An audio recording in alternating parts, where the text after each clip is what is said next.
Hi friends, ఈరోజు మీకు ఒక కొత్త రెసిపీని పరిచయం చేస్తున్నాను. టమాటో రైస్కి ఒక 10-11 టమాటాలు తీసుకోండి. అలాగే పండు మిర్చి ఒక 15 వరకు. వీటి ప్లేస్లో మీరు పండు మిర్చికి బదులు ఎండుమిర్చి అయినా వేసుకోవచ్చు.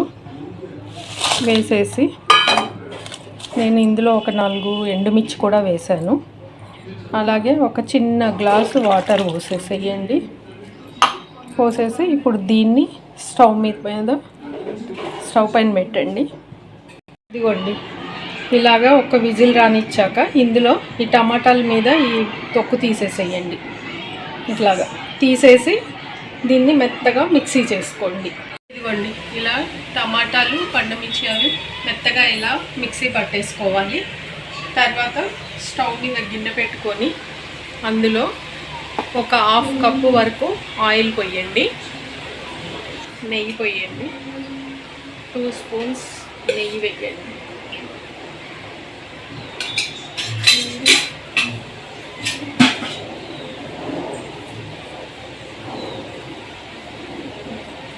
వేడెక్కేలోగా ఇదిగోండి, అందులోకి మనకు కావాల్సింది అన్ని ఇంగ్రీడియంట్స్, మసాలా, ఇవి బిర్యానీలో వేసే ఐటమ్స్ మొత్తం ఇవి వేసుకోవాలి. పుదీనా 1 కప్పు, కొత్తిమీర 1 కప్పు, కొంచెం కరివేపాకు, ఆనియన్, పచ్చిమిర్చి. తర్వాత ఇందులో ఈ మసాలా అవన్నీ వేసేసేయండి.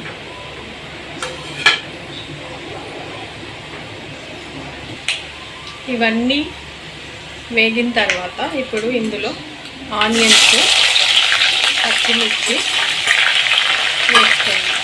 ఇది కొంచెం వేగనివ్వండి.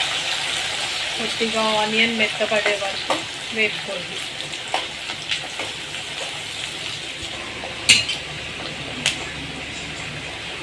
ఇదిగోండి, ఇలా వేగిన తర్వాత ఇందులో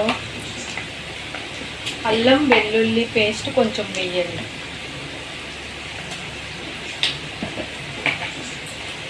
ఇది పచ్చివాసన పోయే వరకు కొంచెం సేపు వేగనివ్వండి. ఇలా వేగిన తర్వాత మనం మెత్తగా మిక్సీ పట్టుకున్న ఈ టమాటా ప్యూరీ ఉంది కదా, ఇది ఇందులో పోసేసుకోండి. ఇందులో వేసేసుకొని ఇందులోనే ఇప్పుడు 1 కప్పు పుదీనా,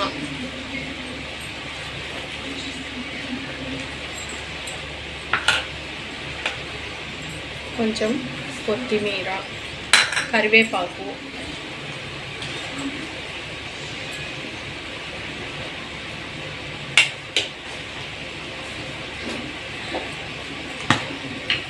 ఇందులోనే కొంచెం పసుపు, కొంచెం ఉప్పు, ఒక 3 స్పూన్స్ సాల్ట్ వేసుకోండి.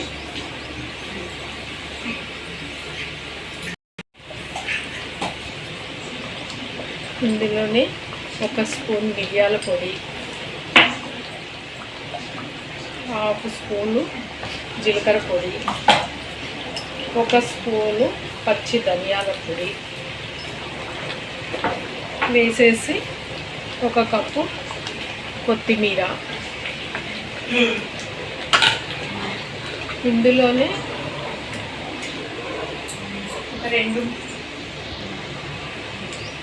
ఒక 2 స్పూన్ల గరం మసాలా వేసి ఇవన్నీ కలిపేసి దగ్గరికి వచ్చే వరకు కొంచెం సేపు ఒక 10 మినిట్స్ అట్లాగా ఉడకనివ్వండి. మీడియం ఫ్లేమ్లో ఆయిల్ పైకి తేలే వరకు ఉడకనివ్వండి. ఇప్పుడు మూత పెట్టేసి ఒక 10 నిమిషాలు ఫ్రెండ్స్ ఇలా ఆయిల్ పైకి తేలే వరకు ఇట్లా దీన్ని ఉడికించుకోవాలి. టమాటా ప్యూరీ అయిపోయింది, ఆయిల్ దగ్గర పడింది, మంచిగా ఉడికింది కదా. స్టవ్ ఆఫ్ చేసుకోండి. ఇది 1 మంత్ వరకు మీకు నిలువ ఉంటుంది. చల్లగా అయిన తర్వాత ఒక గాజు బాటిల్లో పెట్టుకొని ఫ్రిడ్జ్లో పెట్టుకున్నా సరే, మీరు బయట ఉంచిన 1 మంత్ ఉంటుంది.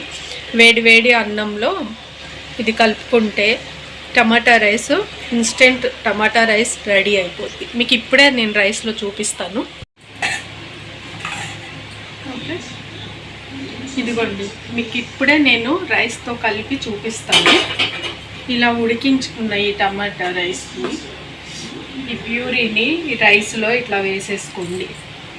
ఇంకా మీకు అప్పటికప్పుడు ఇంకా ఏమన్నా యాడ్ చేయాలి అనుకుంటే కొంచెం ఆయిల్ పెట్టుకొని అందులో బఠానీ కానీ మీల్ మేకర్ కానీ ఇట్లాంటివి ఇంకేమన్నా యాడ్ చేసుకొని కొంచెం ఆయిల్లో ఫ్రై చేసుకొని ఇందులో కలిపేసుకోండి.